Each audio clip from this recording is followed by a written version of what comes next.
champions are not found, champions are made. And it's really a process. It requires deliberate consideration. It's not something that I talk to 10 physicians and one of them really likes what I'm doing. And so that's my champion. And that's the person I'm going to spend the most time with, when that person may not be as effective as somebody else who takes a little bit more nurturing. There's no silver bullet in sales, but on Sales Against the Odds, we're here to give you the best shot at building a sales infrastructure that helps you scale. I'm your host, Lee Brumbaugh. Hello, everyone. Welcome to another episode of Sales Against the Odds. My name is Lee Brumbaugh, CEO of Sales Xceleration. Very excited to have Dr. Lance Black with us today. I met Lance many years ago at TMCI. For those of you who don't know TMCI, it's the Texas Medical Center Innovation Program, where I've watched Lance firsthand help digital companies in the device space and on the digital side for really positioning how to grow their company. And I know Lance is doing a lot on the Texas A&M side, which we're going to learn about today. But again, a leader who's done a lot with helping businesses grow, helping companies accelerate. Lance, thank you so much for joining us today. Thanks for having me, Lee. It's good to see you again. Yeah, always good to have another Houstonian on the podcast as well. So for sure. So Lance, look, when I was looking through your background to get it started, everything from the Air Force to helping companies grow, let's start with kind of what you're doing today. My wife is an Aggie, so very interested in what you're doing with Texas A&M and bridging the gap between physicians and the engineer side, which I know is your background. So just tell us a little about where you're focused today. Sure. So just for some context, Texas A&M has a School of Engineering Medicine that's located in Houston, just next to the Texas Medical Center. And our focus is an engineering-based medical school. So it's a new way of teaching medicine, teaching engineering. We combine 2 degrees in 4 years. So these students graduate with an MD and a Master of Engineering. And so it's unique. It's something that hasn't really been done in this way before. So we're just figuring it out, just like any other early startup. My main focus today has been on collapsing the distance between industry and academia. How do we expose our students to what's happening in the meaningful translation of medical technology into a commercial setting so that they can see in real world what's going on, not in a sort of punctuated or project-based industry academic partnership, but companies are actually live-ins into the medical school. So we have an incubator. I've been busy finding the right tenants and members for that incubator. And now we're at over a dozen companies who are participating in that. And it's really exciting because they can give back to the academic environment through internships, holding office hours, giving guest lectures, you name it. But it's really interesting to see how industry operates within the academic setting and vice versa. Yeah, I know that was so much a part of, even when I saw at TMCI and how they grew and what happens at J Labs and those types of things. So if you're a student, you're going through this program, where's the typical launch off of that? Are they going, is it a physician who wants to then be like you and understands like the device side and growing a company? Where is that positioning for that student? Yeah, it's actually multivariable, I will say. We only accept those who have an undergraduate degree in engineering or computer science. So already we're sort of sourcing an atypical medical student, if you will. In fact, it kind of reduces our application pool by 2 to 5% of the typical applicants for medical schools. So these are students that are sort of self-declared, I want to be an engineer, I want to think about solving unmet healthcare needs, but I also want a deep understanding in clinical practice, and I want to also practice medicine. So these are the students we're looking for, those who actually want to be early adopters of technology, want to work seamlessly with industry to promote and advance the art of medicine, or they themselves want to consult or start their own companies. Interesting. So tying to your path, right? So I know that there's a journey. Can you give the audience a little bit? I know in the Air Force position, like how did you go from medicine to really being so involved in business and helping company growth? Give us a little bit of your story and your backdrop. Sure. Well, it wasn't planned. I've never been that kind of person to have a 10-year plan. I've sort of been an opportunistic type mindset, just, do things that I enjoy and think are exciting and challenging. So I was a biological engineer as an undergraduate. We had a course called Capstone. Some people call it senior design, where you sort of take your engineering principles that you've learned over the 4 years and you apply them in a unique way to an unsolved problem. And mine was in the area of orthotics, so biomechanics. And I helped, working with a patient, help develop a new leg brace for somebody who had struggled from post-polio syndrome. That one moment in time really defined what I wanted to do as a career. So I was on the hunt after that course to figure out how could I blend healthcare, engineering, and entrepreneurship. I went to medical school really still not knowing what the career would look like, but knowing that I wanted a deep-seated understanding of medicine and really enjoyed medical school, enjoyed residency. I did family medicine in the United States Air Force. Most of the reason is because I liked a little bit of everything about medicine. I really liked the general practice approach, the holistic approach. So I practiced in the military for about 7 years as a family medicine doc and flight doc. So I learned a lot about occupational health through flight medicine, which is just looking at pilots and the air crew and the unique circumstances that they find themselves in and how that impacts their health. But once I left the Air Force or finished my commitment with the military, I really started to think, I don't want to go down the traditional path of seeing patients day in and day out for the next 20, 25 years of my life as a family practice doc. I really want to infuse engineering and innovation into my practice. And I didn't know what that looked like, to be honest. So I once again went on the hunt and I found a program through Georgia Tech called the Master of Biomedical Innovation and Development Program, or BioID. And really it showed how to take something from back of the napkin through the entirety to product launch. It really exposed me to the startup world. That was the first time actually that I learned even what a startup was and how startups in the health tech sector operate and how they use physicians and engineers or how they work with those folks.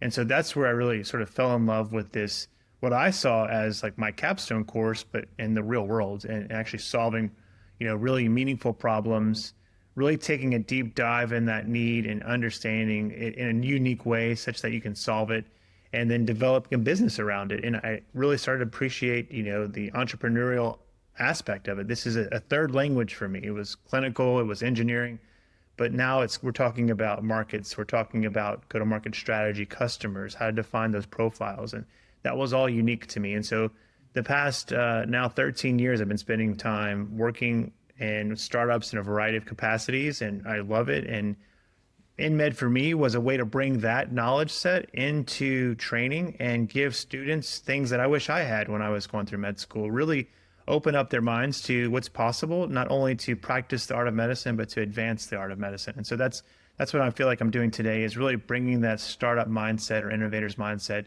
into their training so that they can at least have the option when they're practicing to learn how to work with industry and engineers and others that are important in that process. Yeah, really cool, the evolution that you've seen of applying it from the medicine side to your own business to being helping business to now taking to the student side. Great evolution of helping the journey. So let's talk a little bit, I'll go kind of the TMCI side, but when you're talking about, you meet that person like you, right? They want to be entrepreneurial, they have an idea, and it's a pain point that helps a patient, helps a life, they're seeing that need. What's the most daunting experience for them to like that first step? What is the biggest hurdle that they need to jump to say, I've got something here, I can start a business around it? What's that toughest first obstacle for them to get over? At TMC Innovation, one of our goals was to partner startups with large health enterprise systems. We have numerous ones within the Texas Medical Center, and really trying to identify the right person within those institutions that understand the need and understand the opportunity for the solution. But the most difficult first step, to kind of your point, is finding that first meaningful partner, the one that understands where you're headed, not where you are today, but where you're going in the future, and can see that future alongside of you. Because as you know, health systems, especially those that are like large and enterprise, are very risk averse. They want to see the results today before they adopt anything. And so it's really difficult to find that person who sees where the puck is going and is willing to sort of take that journey along with you and devote time and effort and sometimes capital and a little bit of risk to getting you through your next milestone. So I think that's the biggest challenge. And I see that being the biggest bottleneck, because I think, innovators and entrepreneurs can, in their minds, declare significant value for the health system. Yet when it comes down to the rubber meeting the road, it's really challenging to make that actually happen. And I think that first partnership is the log jam, quite frankly, to moving forward and then acquiring more partners, ultimately, even on the pre-revenue side, to get your solution somewhat validated externally, and then using that momentum to build into your go-to-market and ultimately your market launch. And then, of course, there's a whole nother slew of problems when it comes to building out your sales pipeline. But I think that's one of the first big challenges. Yeah, it's really interesting. And for those listening, I've done a lot and again, got to know Lance through, I've worked with a lot of TMCI companies and is in the healthcare world, you talk a lot about that pilot, right? Of finding that large healthcare system that can pilot, that can help you find that need, scale it, get it right. And so it's just a common formality in healthcare to take that path. Some do it well, some don't. We know that. And if you bottleneck it too long, it can destroy your company. But it's interesting for the SMB space that same concepts don't always apply.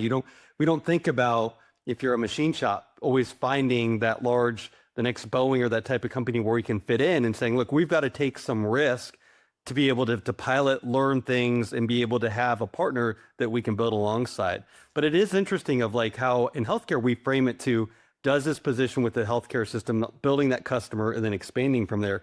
And that doesn't always happen in the SMB space. I think that's an interesting kind of aha moment of there is some translation there for those listening. Find a good partner and be able to bridge it out. Have you seen some of those concepts of like healthcare translating to SMB? Anything else that stands out to you of like in that area?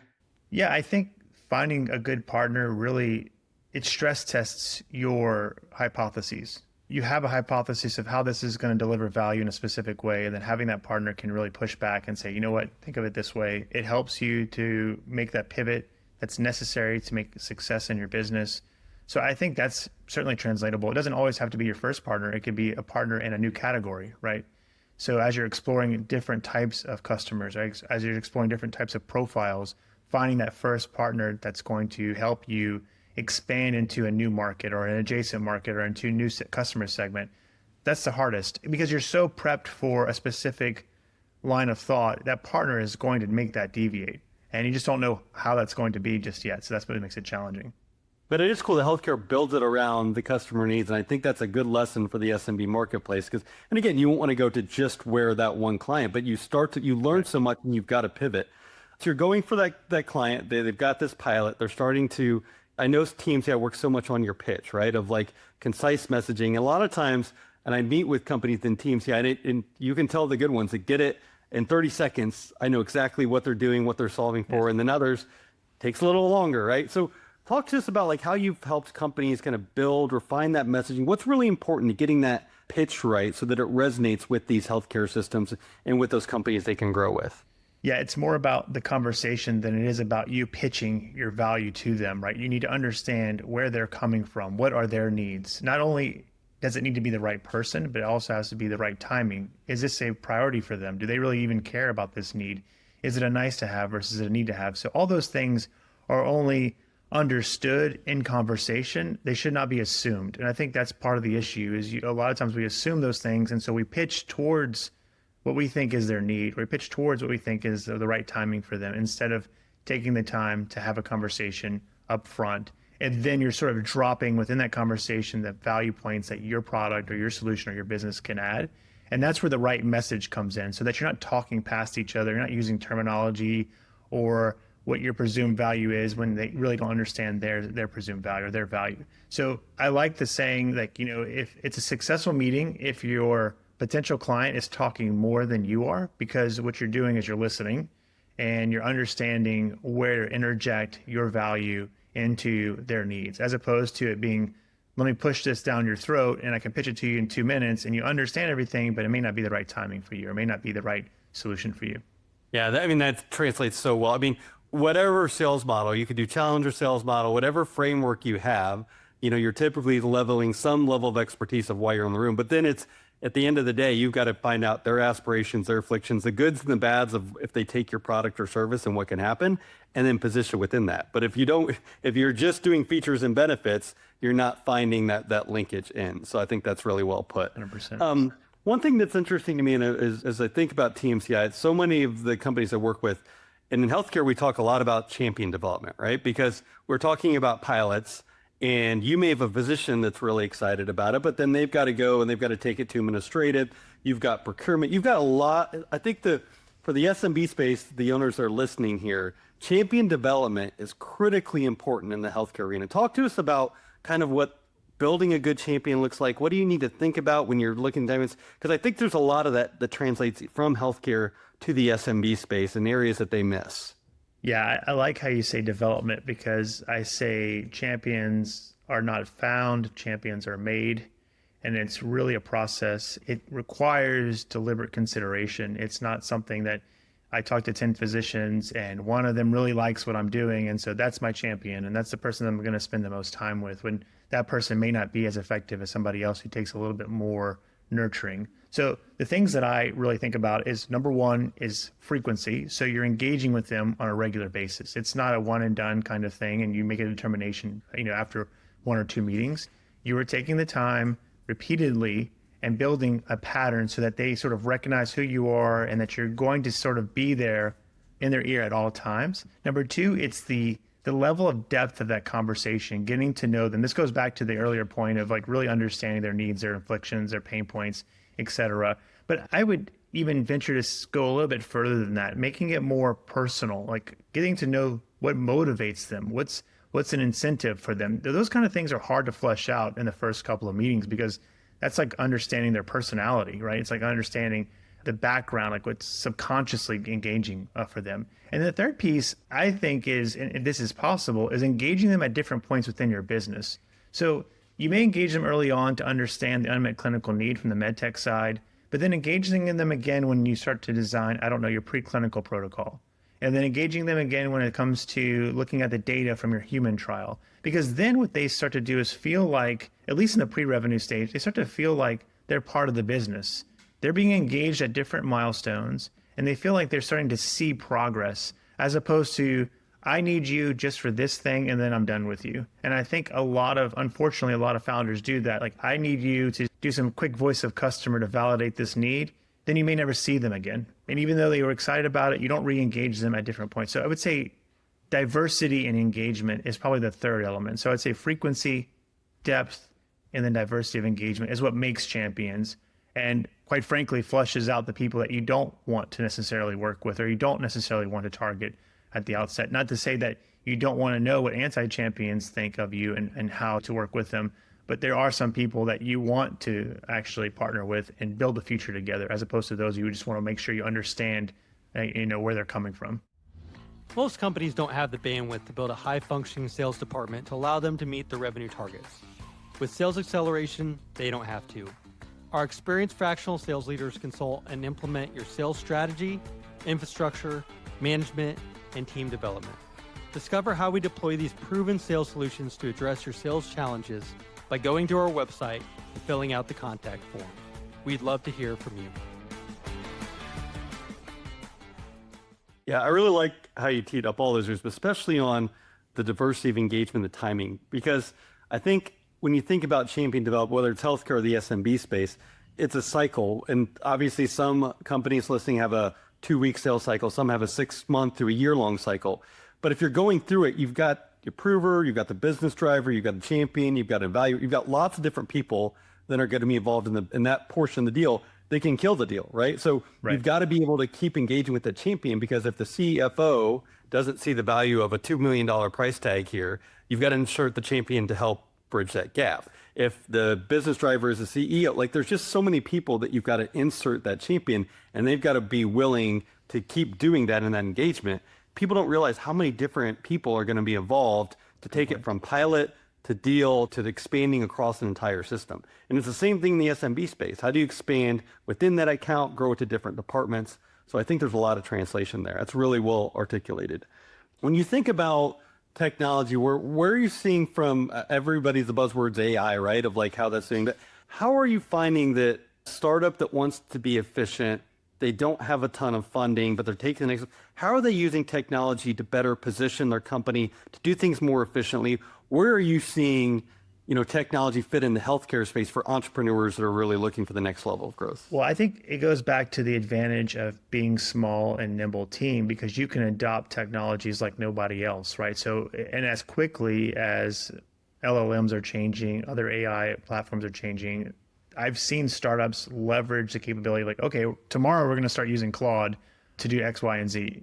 We can't do that at Texas A&M. You can't do that if you're a large company, right? It's really hard to sort of embody a new software platform, sometimes it takes months or years. So what I've seen early stage or SMBs do is they adopt this technology very quickly. They learn from it, they determine whether or not it's of value, and they move on, or they continue to double down. And because the technology is changing so quickly, the fact that they can adopt technology at a rapid pace really gives them an unfair advantage. So I think that's where I see it. It's not like AI for XYZ is where I see small business really taking it. It's more about just the adoption curve. Them being the innovators, the early adopters on that side of the market has really proven to be an advantage when it comes to looking at other companies that are more incumbent or more stuck in sort of their older ways. I mean, at A&M, I think it's a great university, but we're just talking about our AI strategy, and like it takes a lot of stakeholder alignment. It takes a lot of meetings. It takes a lot of people to be on the same page before you can say, okay, you know what we're going to start using is XYZ LLM. All the while startups, like in the first 3 days, have already adopted it, right? It's a great advantage. So taking that to its fullest extent, whether it's using it for regulatory submissions or using it to evaluate data, I think is kind of where I see the advantage. Yeah, that makes a lot of sense. And that flexibility, that ability to pivot, and you need to have that type of mindset, especially in medical, because you can run through a lot of money very quickly. And so you've got to be able to adapt, utilize your resources well. And, because it takes FDA regulation, those types of things, it takes a while. So you've got to be smart as you're taking the steps to grow the company. It makes sense. It's like this hubris versus humility. It has to be balanced against the fact that that's not how fast healthcare moves, right? It's because you can do it doesn't mean you should do it or you can do it, because AI is obviously a very useful tool. And because it could expedite, clinical decision making doesn't mean that the FDA is going to get behind that or physicians are going to get behind that. So that is the one sort of hubris that gets people in trouble, is like, look, I can adopt this, and if I just show them the data, they'll be convinced. But it doesn't always work to that effect, because these are large systems that are risk averse, that take time. So that's the one caveat. If you're using things like AI to advance your internal functionality, it's one thing. But when you think that that's going to be adoptable or translatable to the enterprise system, that's a completely different ballgame. Yeah, absolutely. There's, like you said, there's so many hoops, red tag. Those are big shifts. That makes sense. So we've talked a lot about the positive, right? Companies that are developing champions, they're doing things early well of their pitch. I mean, look, startups in the healthcare world, some make it, some don't. So there's clearly, you've seen those companies that weren't able to take the next steps of growth. When you're meeting with that entrepreneur and it's like, oh, I don't know if is there anything that stands out of what they don't do well at the beginning, that some of those pitfalls early that you see when they're trying to take that next level, albeit the company or even, again, at the entrepreneur level? There's so many points, Lee. Where do I start? No, the most common thing I see is that they stop listening. They treat voice of customer as a one-time phase. Look, I've talked to 25 doctors. They all say the same thing. I know what they need, and I'm gonna point, in one direction and develop a solution and build a business around it. I make it a point to try to talk to a new customer at least once a week. And when I say customer, this is pre-revenue. We're like 8 years out from sales. This is more just really trying to understand their needs, because not only do their needs change, but there's such a diversity and variance in care in the healthcare system that assuming you understand how a thoracic surgeon operates is very, very risky. So speaking to the multitude over the period of time, even when it's not convenient for you as a company, you're in verification and validation. You're paying money to get testing done on this product that's ready to go in humans. You don't want to learn something new that's going to completely change the way that you think about the clinical setting. But you should force yourself and practice patience to do that. So I think those founders, those entrepreneurs that stop listening are the ones that are going to be the ones that aren't successful in the long run, because they don't take advantage of having their ear to the ground, which is actually the one big advantage that a lot of these companies have, is that they can continuously engage with customers. Yeah, and I see that with some of the TMCI companies I've worked with, and I think that's well put, of ear to the ground, because there's so much more than just having the new device. It's how does it go into the hospital system? How does the reimbursement side? What is the flow for when that device refills, and all those things that capture around it? And you can learn so much on the patient pull through, the system pull through. Like, that's the stuff that also can bottleneck. You can have a great product, but if is it easy for the hospitals, the physicians to use it, you're dead in the water, right? And those are the things you can keep learning and expanding upon and testing out. Because that's so much of healthcare is just, is it easy for a physician? Is it easy for a nurse? Is it, does it fit within their model? Is it easy for procurement? Like, you got to think about all those things, right? And wrap that around. 100%. And I've been in startups and I've worked with startups who've been around for 3, 5, 6 years, and you are learning brand new things about the unmet clinical need that you thought you had solidly locked away. It can be very disruptive in the way that you think about your business. However, it can also be hugely instrumental in how you're successful. It's a little bit scary to ask fundamental questions to a physician when you're 5 years in, right? You've already made a lot of assumptions and you believe you validated. So it's a little bit nerve-wracking to continue those conversations, but I think it's a necessity. Yeah, it makes a lot of sense. So you were that company, you get through the first few years, right? You get through the 3 years, you're making it, you're doing a job ear to the ground, you're learning from your customer. How do you go from that company that's just making it, you've got that first million in revenue, to really scaling it to the next level? And I know this because I get this question all the time, right? It's like, do I build in my own sales force? Do I hire, do I find a distribution model? Like, there's just so many paths. How do you help companies get that right? Because there's so many different options they can go, right? They can sell, they can. I wish I had a good answer for you, Lee. I really do. There's not one thing I can point to and say, this is how you think you should think about it. The reason being is because I think that it really depends on your business. It depends on your team. It depends on your team's capabilities. And so there's probably not one good answer to think about, and without really going deep into that business's experiences and understanding and their solution. In fact, this is why I think we get tripped up a lot, is we sort of adopt practices from other businesses that are in a similar market, and we think that because it's successful for that company is going to be successful for ours, without really making a customized strategy. So I'm reluctant to come in and say, make sure you have this, this, this, and this. I mean, there's some basics, of course, but to declare that I know what it's going to take to scale this company successful, it's more of a, you only get to know the company better and then find the gaps, find where they haven't really spent time, and see whether or not this is something, as you said, needs to be outsourced or this needs to be internalized. Do you have the right personnel to internalize something like this? So that's a really tough question. I don't know that there's a great answer for that. I think the great answer is that there is no great answer, because I agree with you. I've given I've told companies that, like, you've got to get it right. Start in Houston, small team, grow out there. I've said others, like, let's regionalize it. Others, I said distribute. Like, there's 4 to 5 different answers every time, but it does depend on their growth trajectory, what their customers are telling them, how that initial pilot went, what other systems. There is not a cookie cutter model to that, which is really what makes it fun, right? And I think that the business owners that come in, the ones I've seen the most successful is saying, all right, we're not putting all our eggs in one basket, right? We know how to sell it. I, as a founder, can go out and talk to systems that this resonates, but I'm going to try a little bit with a sales model, a little bit with the district. Like, those that are willing to trial and then pivot off that and make sure that it's working, get some traction before they take next steps, are the ones I've seen be most successful. So, Totally agree. Yeah. You're a business owner, you're listening today, even outside of the healthcare, along your career was an aha moment. So you're a $5 million company today. They've been stuck at that $5 million number. They've started to scale. Anything that stands out of what they should be thinking about to do differently today, be it voice of customers, customer success, anything that stands out to you?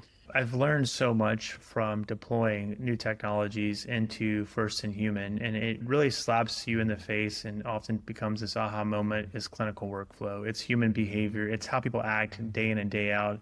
These things are really hard to predict, especially when you have a novel technology. So how are they going to treat it? Who are they going to refer to? How is it going to disrupt their workflow?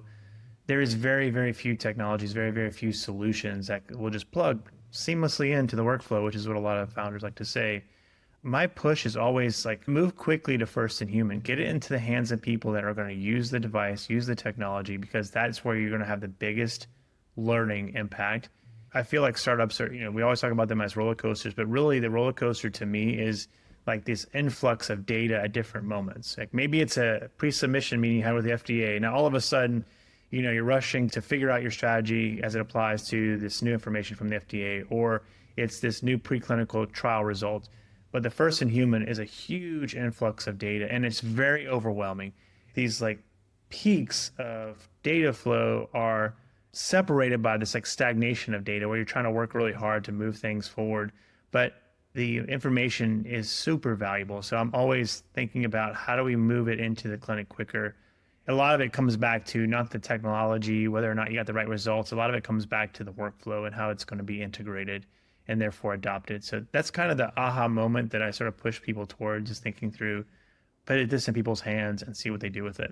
There's so many translations here too, because you said it earlier, right? If you're even an SMB company and you've got something established, but you want to do a new service line or a new product, and so many times I see, I don't know if it's an ego or it's like, we're already a $4 million company and customers love us, and now we have a new service line, and so we're going to price it really high. I'm like, why? Like, if you need to do it at a cost, right? You will learn so much more by getting a customer to trial and give you feedback versus 100%. waiting 6 months, put it in your pipeline. All you've done is waste 6 months of time. Like, if you need to do it at break even, do it at a break even. You're going to learn so much from your customers.